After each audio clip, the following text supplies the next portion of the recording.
BJD कार्यालय उपर बोमा माड़ विलंबित रात्रि रे पार्टी ऑफिस रे बैठक चलीथिबा बेले दुर्बृत्त फिंगिले बोमा। विलंबित रात्रि रे नयापल्ली राजनीतिक हिंसा।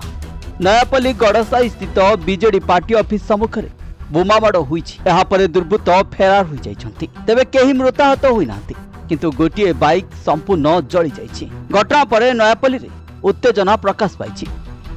नयापल्ली थाना पुलिस घटनास्थल में पहुंची उत्त्यक्त लोकों बुझासुझा करने सह दुर्बृत्तों को ठाब करने को छानभिन चलाई। प्रतिपक्ष दलर प्ररोचना कहीं एभली कांड भिआईथिबे बोली बीजेडी कर्मी माने अभियोग करिसेंति। गड़साई स्थित बीजेडी कार्यालय रे प्राय 20 रु अधिक कर्मी बसी बैठक करुथिले। भोजीभात मध्य चलीथिला। राति प्राय 12टा बेले हठात कार्यालय सम्मुख में प्रचंड शब्द होइथिला। एही शब्द रे बीजेडी कार्यालय पूरा थरहर होइथिला।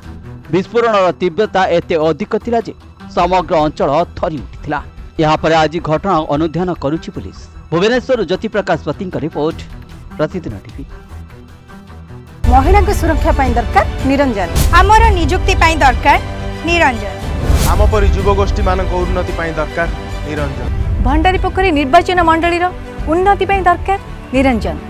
सेति पाई एथर भोट हातकू। भंडारी पोखरी विधानसभा निर्वाचन मंडली सर्वांगीन उन्नति पाई विधानसभा प्रार्थी श्री निरंजन पट्टनायक को हाथ चिन्ह भोट दे जययुक्त करंतु।